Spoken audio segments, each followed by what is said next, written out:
Does everyone see the screen? Yeah, I can see it. Right. Yeah. Right, I'm going to start the recording then, and we're going to get going.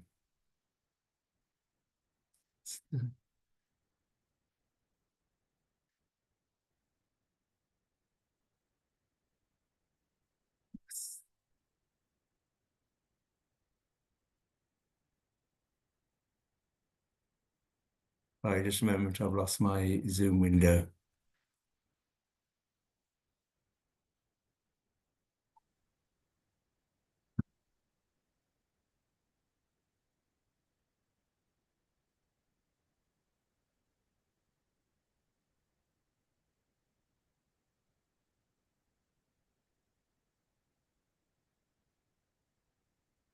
Sorry, one moment.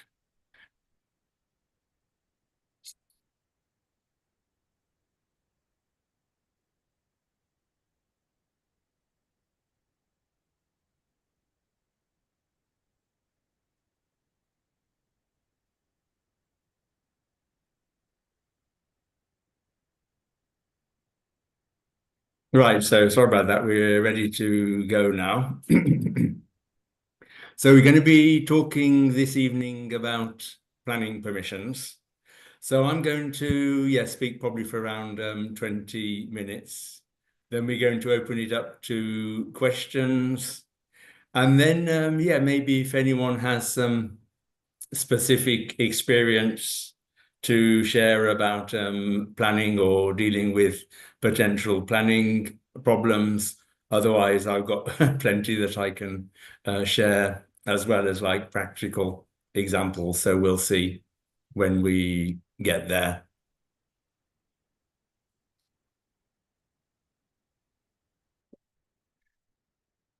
So we're just one thing, by the way.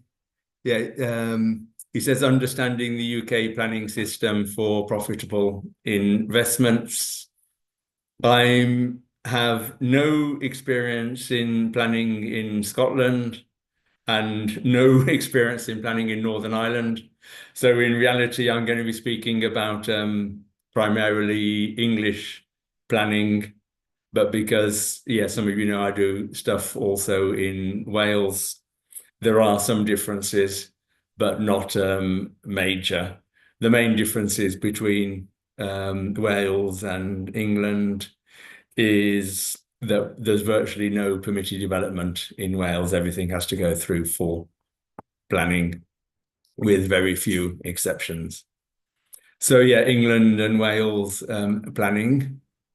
So what is planning permission? So it's basically applying for and receiving formal consent from a local planning authority for new developments, significant modifications. That's generally modifications that are external to a property, like adding something, changing something that's going to be seen from outside, or changes in the use of a property. A change in use of a property can be something as simple as going from operating a house as a standard buy-to-let and changing it, operating it as an HMO.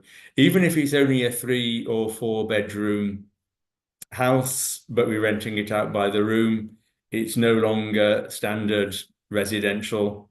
It's still residential, but it's a different class, and that is subject to planning, unless, as we'll see in a little while, there's permitted development that allows us to make that change. Obviously, planning is there for a purpose. It's although obviously there's a lot of complications, planning is there so that people aren't building anything anywhere in any sort of way. So it is satisfying general goals, but obviously it can create complications for developers, and clearly sometimes there may be local authorities that are overzealous in applying rules, or applying rules which actually aren't there. So planning is a legal requirement. So obviously, if we don't comply with planning, and in fact, there's two things. If we don't comply with planning and we're found out, but I'm not recommending hiding from that, then there are different levels. It can go from a simple, did you realize that you've done this without planning? And it's possible to say, sorry, and say, can we put in a application to,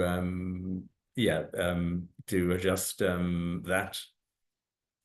Next stage is obviously can be enforcement, which is requiring to put back the property to previous state or apply for the retrospective planning. But enforcement is like stricter because it prevents us from using a property in a certain way. There can be fines and in the worst case, demolition orders. So when is planning needed? Yeah, new buildings, major renovations, extensions, change of use.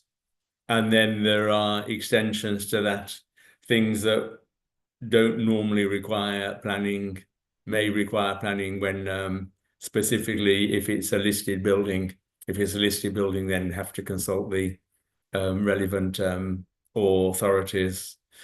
And also conservation. Conservation zone is like a little in between like listed building and standard buildings. There can be special requirements that apply to all buildings. And then where it's not needed, so small scale improvements under permitted development or change of use. We say here, in fact, small scale improvements. It doesn't have to be that small scale because it's possible to, in some cases, to do a large commercial to residential conversion in England, like converting offices into flats in under permitted development. And then, yeah, minor internal modifications and, yeah, some temporary building projects. So importance of planning permission, yeah, defines what can be built and how land can be used. Ensures that developments align with local planning policies and strategic growth initiative. This thing here, local planning policies, is a key thing because in general, some people are thinking, are the council going to accept my planning application or not?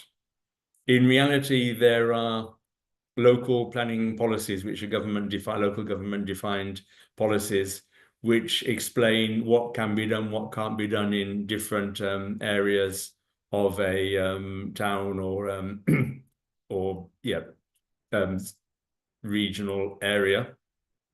And in some cases, there can be general, and in some cases can be extremely specific. One example of that is often as developers, we're looking at doing HMOs rather than standard houses because we got a much higher cash flow. And some local councils will have very clearly defined planning policies with how and in what conditions are HMOs permitted. It might say, for example, that parking is needed. It might say that parking is not needed if it's within a certain distance of public transport. It might say if there are other HMOs in a certain area, then we can't add additional ones. And when there's very precise planning policies, and it's worth, although we are going to be speaking later about using good planning consultants and not trying to save money by doing things yourself. It's always the same when you're using like good professionals. Don't just expect them to do it, but understand yourself what are the local planning policies.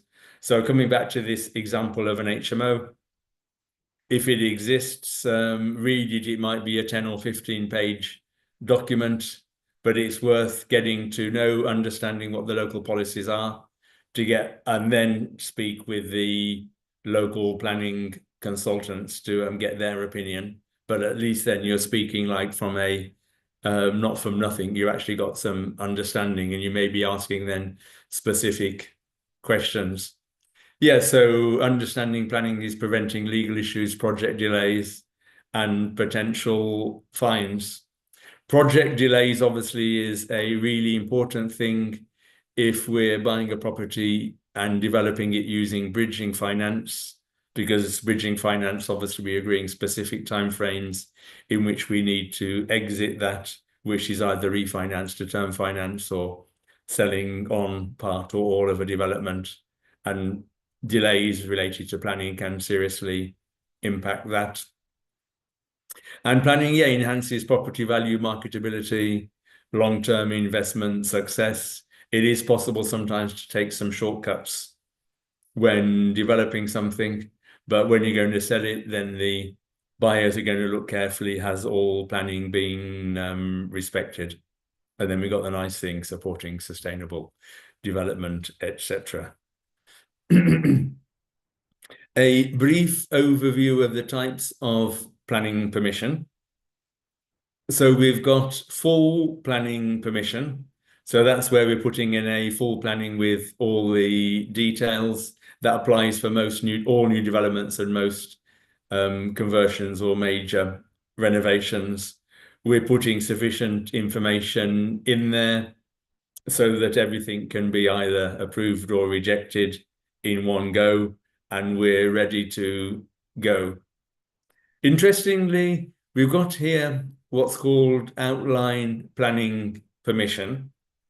There isn't, strictly speaking, a difference in submitting outline planning permission and full planning permission. We might make it in the notes. But when there's outline planning permission, that means that the planning can be granted, but subject to a lot of different conditions. And often those conditions will mean that before we can start the works, we have to have details approved in writing before we can start. So if we know all that and we can put all that in the full planning application, we're reducing the number of things that the planning officers can ask us to deal with afterwards.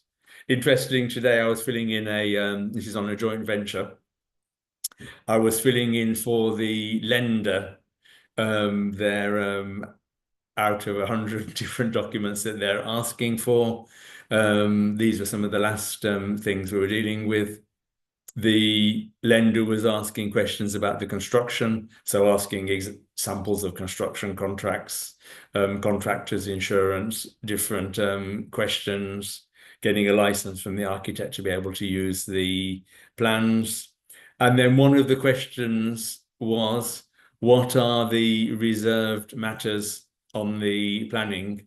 In other words, even though planning is granted, the lender is asking what hoops do we still need to jump through to be able to start the development? In other words, do we have to submit different things in writing? Do we have to give some more detailed plans? Like, for example, if we've said in our planning application we're going to create space for putting 10 bikes, but we haven't specified how we're going to do it. We can receive the planning approval, but the planning approval will say submit details of how you're going to do this, or it might say submit details of the roofing materials and different things. And so getting everything in the full planning in advance can save a lot of time later. Then we've got permitted development rights. So this means basically we can do changes without without going through full planning. We're going to still submit, but it's shorter delays, and generally the approval is granted within 1 month or so, 2 months sometimes, and we can get on with the development. Permitted development, when we're talking like as investors and property developers, we're thinking more specifically about things like change of use to HMO or converting commercial to residential. Permitted development also applies to standard houses. If it's a small extension, there are certain rules which mean we don't have to go for full planning, and we can do that under permitted development. Full planning, by the way, is public information. So if you submit a planning application that's on planning portal, it's on the local council's planning portal, and everyone knows that you've submitted that application. And that's also useful in the other way when we're looking at properties to buy, or if we're thinking of doing some particular development, we're going to look at if someone's already done that in the area. If, for example, we're looking at adding a story onto a block of flats, and there's precedent of that, and we can look at the planning details for that, then that can be reassuring. Prior approval, so that is required for permitted development. We're just asking for prior approval to confirm that everything is fine.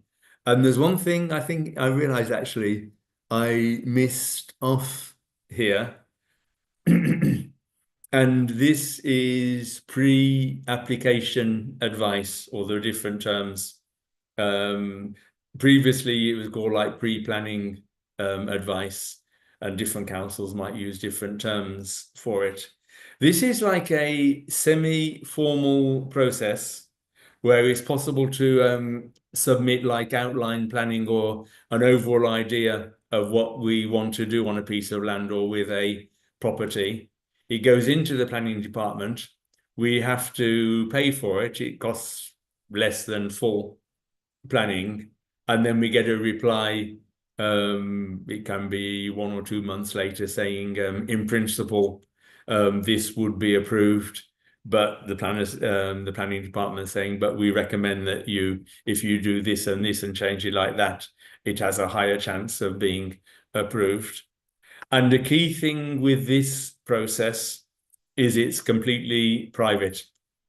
So if a developer or an owner puts in this application for pre-planning advice, for example, is such a conversion possible, then the owner can decide either to share that with, but if it's like, if, for example, it's favourable and it says planning permission is likely to be granted for converting this building into 10 flats, for example, and then we want to sell it without applying for the full planning permission, then we're going to disclose that and say, look, we've got that. If, however, we want to maybe doing something different and we don't want to disclose it, then that's also possible. And then the last thing on here, we've got the change of use applications, which is when we're changing, from, for example, standard residential to HMO, office to residential, when we can't do it under permitted development. In reality, we're calling this change of use applications, but it is still going through full planning process. It's just a different type of planning, rather than saying we're going to be building this and that, and this we're going to say we've got an existing building, we're going to be changing its use, potentially at the same time with some small changes within the building. Then a brief overview of the key planning authorities and regulations. So we've got local planning authorities, which is where we're submitting the applications. There is a national planning policy framework, which is national government. This is national as in national for England, national for Wales, and most likely there are similar things in Scotland and Northern Ireland. Building relations isn't directly related to planning, but it's here as like local as regulations that exist. When we're putting in a planning application, planning can be granted, but that doesn't mean to say that we can still satisfy all building regulations. Like when we're putting planning in, we might, in order to get a favourable response, say we're going to do it like to a high energy standard or something like that. but then it's building regulations that is going to determine how we're actually doing everything and how we're going to be doing the building. And then when we're listed buildings or conservation areas, there are additional authorities that's necessary to consult. In England, historic England is dealing with that. And green belt, also there can be, if we're looking at doing development on the edge of green belt, there can be also additional considerations.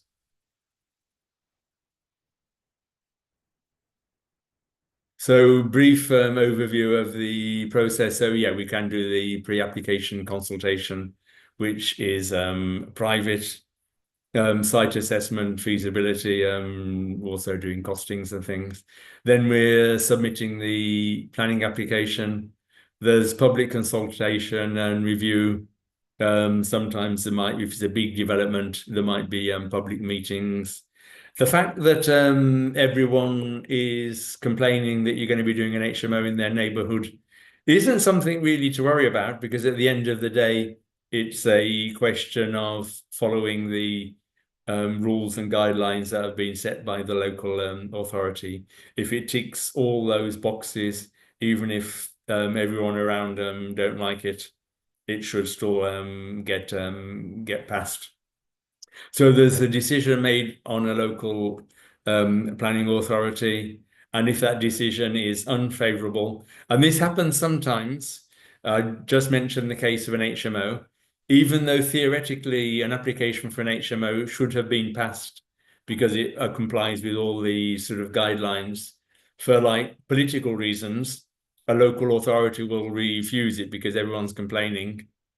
And then we've got the appeals process. So that goes to a central government planning inspectorate. In England, that's in Bristol. For Wales, it's in Cardiff. And there's an independent decision on whether planning will be granted or not. So there's a lot of cases, for example, in the HMOs where it's refused by the local planning authority, but it's on appeals, it's accepted.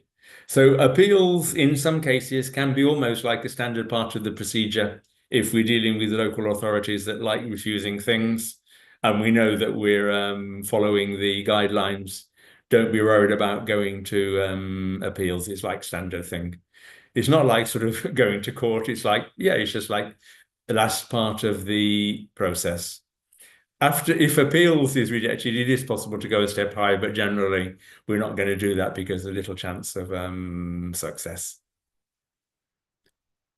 So common planning challenges and how to overcome them. We've spoken a little bit about objections from neighbours.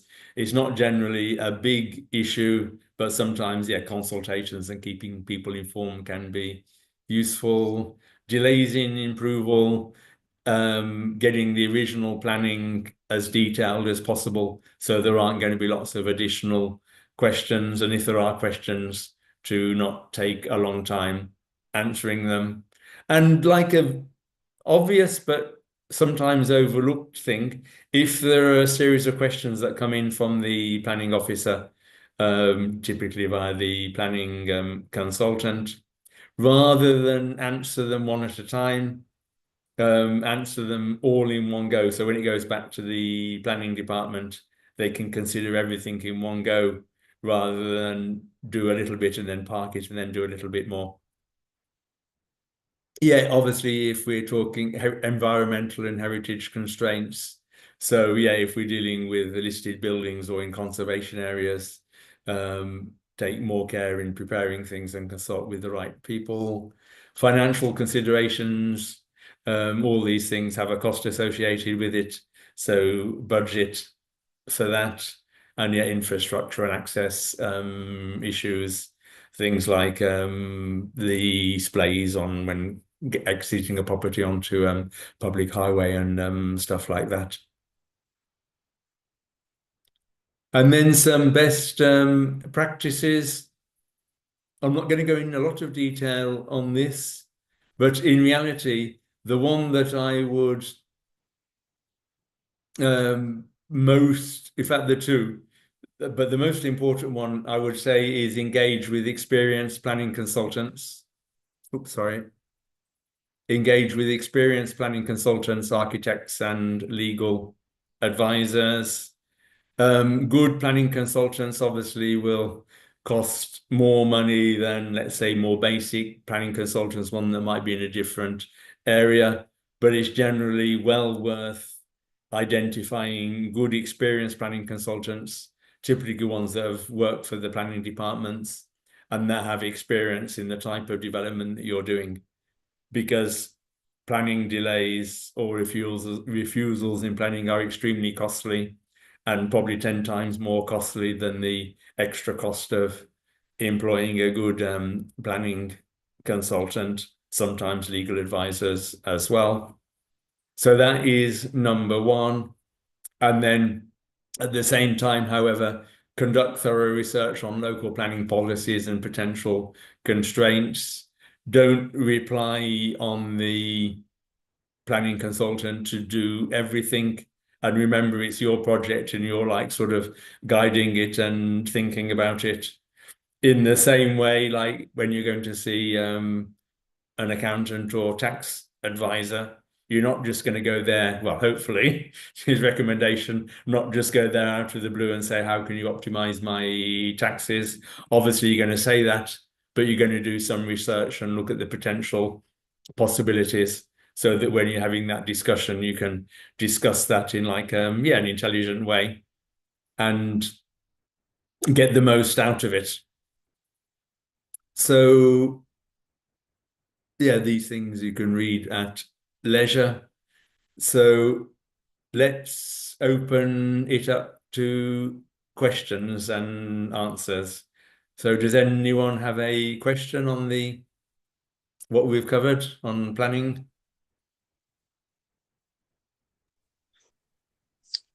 Trevor, that thing that you said about the HMOs and the appeals process, and you mentioned that that's almost like a standard part of the process.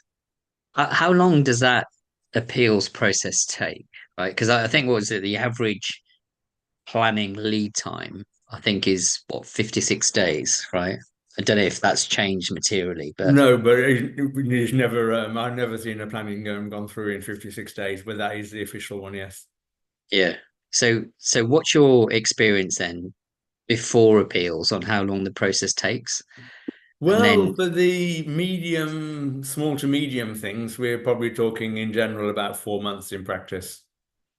that's a Um, long time.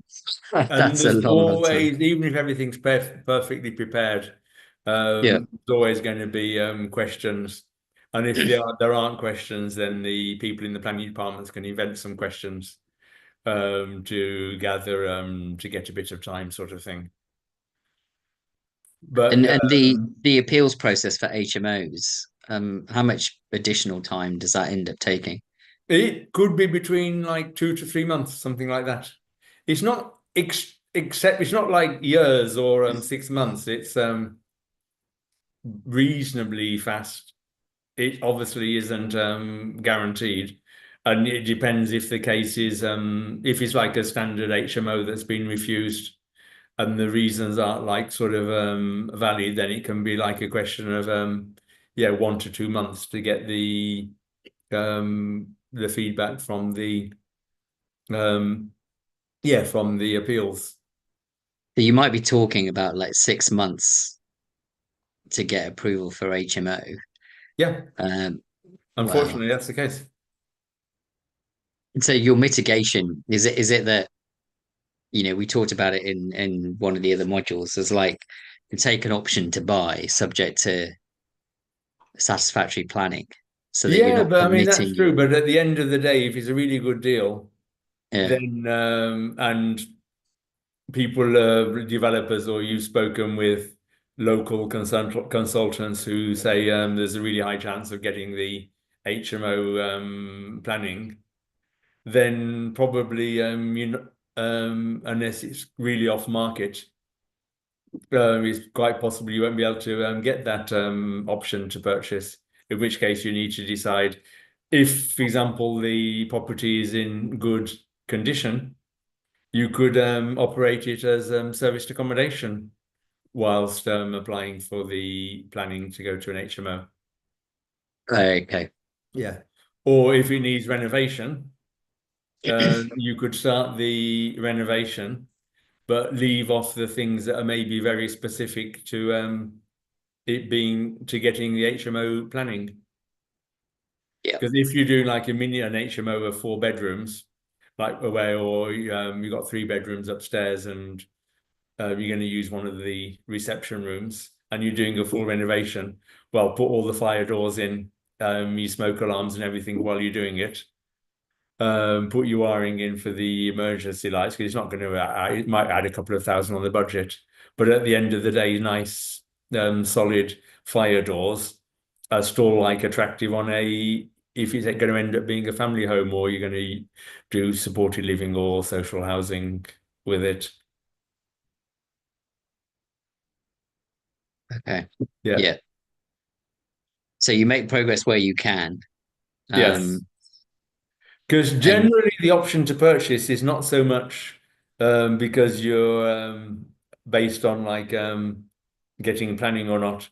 It's generally to be able to have more time to increase the value of the property so that you can either sell or refinance and buy the property without using any of your own money apart from the option fee and the yeah, apart from the option fee and the ongoing lease that you're paying every month. your premise is that subject to, let's say, your planning consultant saying that HMO approval is quite likely to go ahead and acquire, operate as something else, make some use of the property, or make progress on building work that you can Yes. until you've got the approval. Got it. Okay. Yeah, that's right. Yes, yes. Yeah. Yeah. Okay. Does anyone else have a question? Yeah, Trevor had one. Yeah. So I know you covered neighbor consultation as well. So, I mean, based on the question you've just answered there, would that be part of the entire duration as you're doing the plan? I guess I'm trying to get to understand what the It's part of process the yeah, it's is. part of the entire duration because what Okay, happens okay. generally when you put the well, what happen well, not, in fact, what always happens is when you put that application in, then that application appears on the planning portal. And some people might be looking at it anyway and notice it. Or someone might notice and say to a friend, oh, do you know that someone's put planning in for an HMO or someone's going to be building that? Mhm. But and then in general, I say in general because it's not, I think, always the case. The local planning authority are sending out letters with a copy of the planning or saying there's planning on in this building which is next to you. Do you have any comments? Right. And there's a and however, all comments are public information. So Right. anyone that objects, for example, to any neighbours that object to planning will their objections will be public information Okay. So with their the names as well. It can't be okay. anonymous.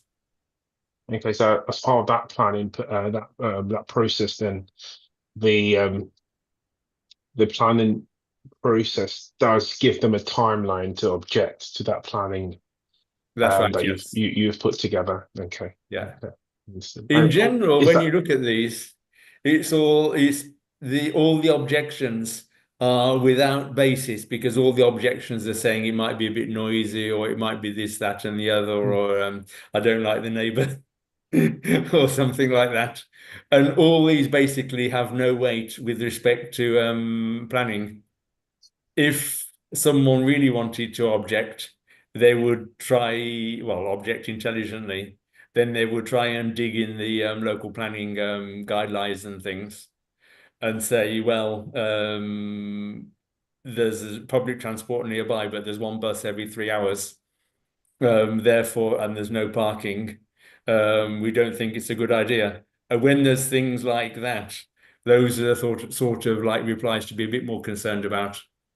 because they're getting into things that are closer to real planning guidelines. Because if someone like objects on that basis, the planning officer in reality is like obliged to study that and understand if that objection is valid. So if, for example, the planning officer wasn't going to check the bus timetable and determine that the application which said there's public transport by nearby is in fact rubbish public transport, that's fine. But if someone puts in a comment saying we don't agree that there's good public transport, then he has to look at that.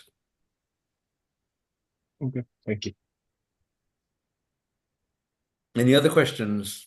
Yeah, hi Trev. Yeah, hi Keith. I'm sure you're going to ask a question, and you've probably got some No, I'll put maybe a some in nice the case chat. study to present us. They're in the chat. Sorry? I put the questions in the chat. Oh, sorry, I've somehow missed the. Would you mind saying them, Keith, please? Okay, one was do you use any specific tools to check out planning applications on properties you're interested in? So yeah, the answer to that one is not specific tools as in things like property filters and things like that, but we always look at the planning portal to see what prior planning has been on there. Right, because obviously, like you said, sometimes you have to study the street or the neighborhood properties to see what's going on. So that's why I asked anything that make it a bit Yeah, and in general as well, we'll rather than putting the specific when we're looking at a property, it's also going to say part laziness. We'll just grab the postcode of the property that we're looking at, put that in the planning portal, and then that planning portal will bring up like maybe 10, 15 planning applications on the street, and including the one that we're specifically looking for. So that will give us an idea.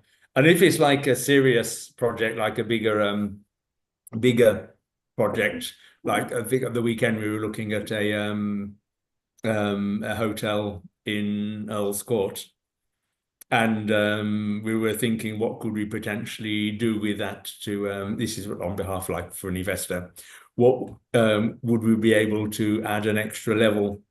And so we were looking on the same street. There was one building that did have an extra level, and we noted to have a look, find out the planning for that. And there was another hotel that was being completely renovated. Right. So we thought, yeah, let's have a look at what they're doing. Okay. The next question was obviously gaining planning permission and approval varies from council to council. Is there any website that might give you an idea on the performance of particular council? I know some councils are actually terrible, so sometimes it might be in your interest to know this terrible or talk with them all together. In practice, I would say no. And even if it existed, my preference is always to look on Google, find search for planning consultants or town planners in the area, pick up the phone and ask them, right, and say, what's it like in this area? How long does it take for planning? Like once we were looking at something in Monmouthshire. We're actually doing a project in Monmouthshire, and we phoned I think 2 or 3 planning consultants who said they're really efficient and fast.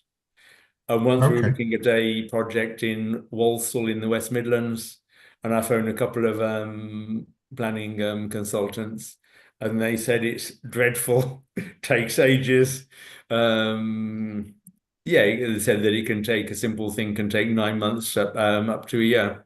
So that really is the best way of finding out. But don't just phone one, because one might be biased or have some specific bad experience, or might be a planning consultant that the planning department don't like, for example.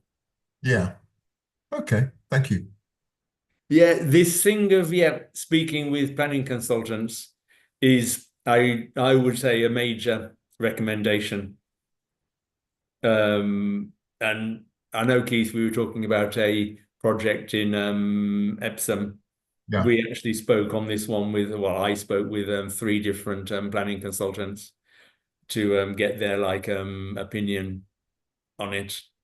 So yeah, whatever project you're doing, and if, for example, if you had been interested in this project, even if I said to you, I've spoken with a couple of planning consultants, then it's your necessary due diligence also to do the same, not Yeah. just take for granted what well, if it's me, maybe you'll take for granted. I'm joking.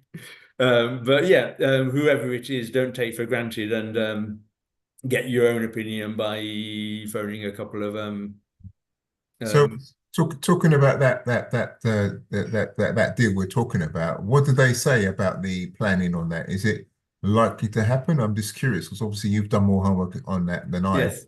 So they said it is likely to happen. Yeah. What they said, this for everyone listening, this is a mixed-use property, so it's got a small commercial unit, and then it's basically a house behind and above it. So what we found out was, and it's a listed building as well, and we wanted to, what we were planning to do is actually keep the commercial and then convert the house into an HMO. And what the 2 planning consultants gave us, and we said it's historic, sorry, it's listed building, but we think it's only the facade that is listed. Right. And then both of them said, beware, if you think it's only the facade, it might be more, and you sort of would need to find out, Right. which is good advice. And then they said, in reality, because afterwards we found out that he'd already had planning permission to convert, because previously it was commercial on the whole of the ground floor. It had planning permission to renovate and create a larger house, and there weren't any specific conditions related to things inside the property. So that gives us reassurance. And also we had advice on that one. We were looking to create a 7-bedroom HMO.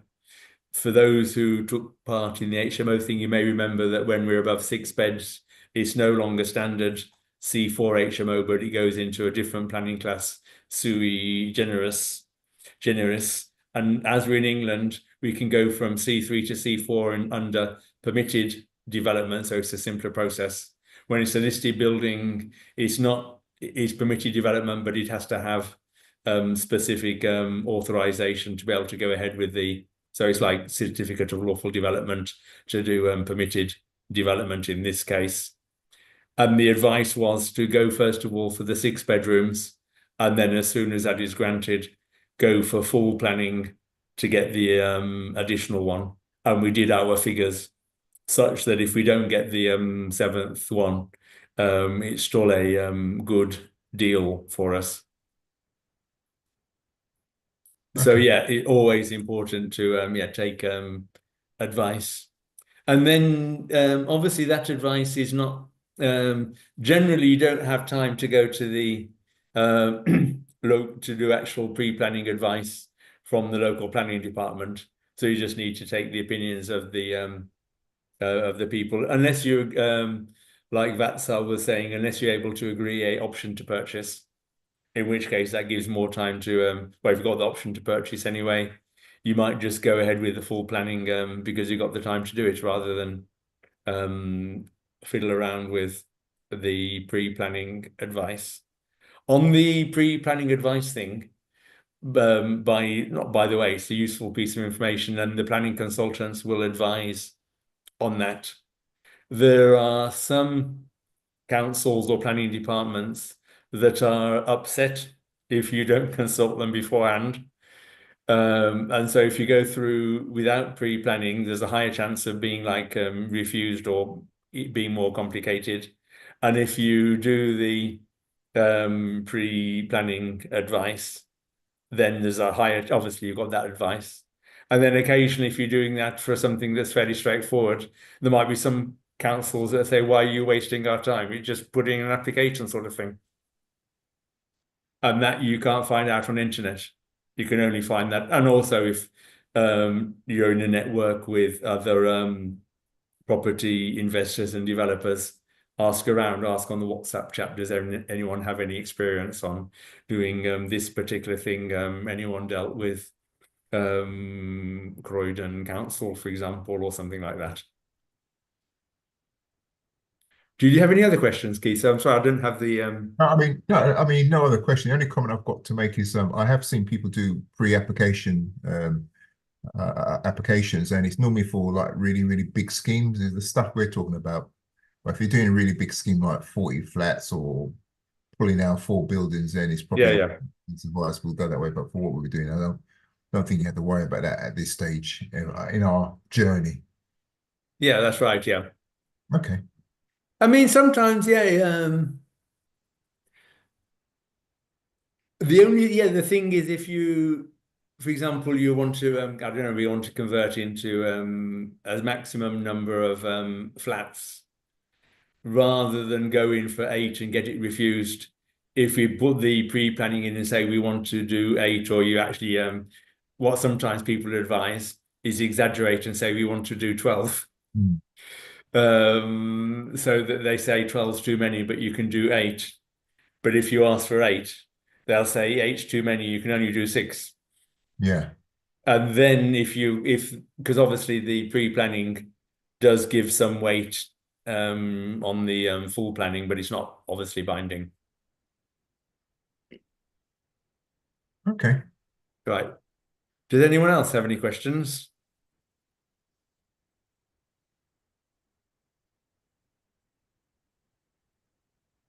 Anyone like to share any experience of dealing with planning? I think we've covered quite a lot, so I shan't add anything now. So, Trevor, that comment about using planning consultants, I mean, I have spoken to planning consultants, and in general, it seems like a good idea. But I was at a property network. I think it was Property Partners or something like. I can't remember. Sorry, it was PPN. Sorry, and I spoke to a developer who builds blocks of flats from the ground up. And he said one of the challenges he found with planning consultants is that the ones that he used initially were just too friendly with the planning department. And Mm-hmm. so it was that they weren't challenging certain decisions or certain requirements that the planning department was making, right? And he chose to use planning consultants from out of area because he felt like the planning consultants locally were too pally with the planning Yes. department. Is that a thing? Have you come across that? I mean, it sounds like you've had generally good experience, but is that I something you need haven't to watch out for? specifically come across that, Yeah. but that also is partly countered. You remember there's one slide I was like going on a bit about understanding how things work yourself. Yeah. And there, even if you've got a planning consultant that is a bit too pally and is thinking of doing concessions, you need to be able to say to him, look, why are you doing that concession? My understanding of the local planning policy is that we can do this and they shouldn't be objected to. Can we not try that? And Yeah. obviously, then if he's too pally and you don't get any feedback on that, then yeah, don't use that planning consultant. And at what point do you choose to use a planning consultant versus an architect that's submitted a number of similar applications that have been approved with the authority that, because there are obviously a number of architects that will take you through planning. Yes. It's just general, the type of projects that I'm doing aren't like sort of full-blown architect type projects. And that our planning consultants are putting in probably 10 times the number of planning applications than an architect, because an architect is doing the full work. Well, architects sometimes are just doing the planning applications, but in general, they're doing the design and the full works. So the planning consultants tend to have more, more coverage. But yeah, but architects are like submitting applications, and what generally I will always do if we're looking at development for which there's planning permission, or if planning permission has been refused, generally a good thing is that you can see on the owners' names on the planning portal are redacted. That means they're like blanked out, but the architects or the planning consultants' names are on there, so you can find them on internet and then give them a call and say, we're looking at, generally say, all right, we're looking at maybe buying this property. I see that you did the planning. Can you tell us a bit about why it was refused, or what do you think about this?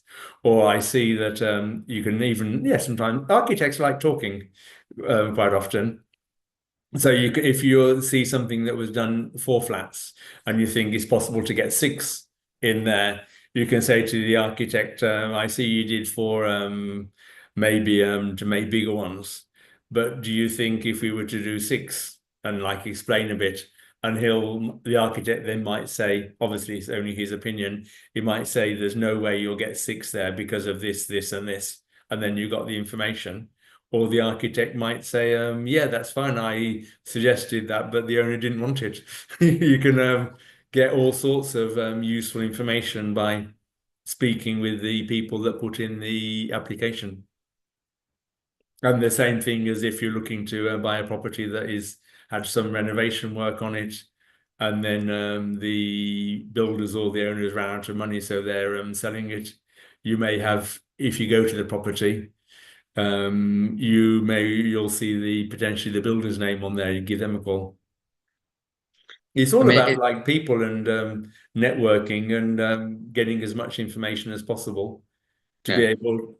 The idea is not to spend ages thinking about it and thinking I'm going to get this information. It's to get maximum information in one go, to then do the calculations, think about it, and make a decision on it.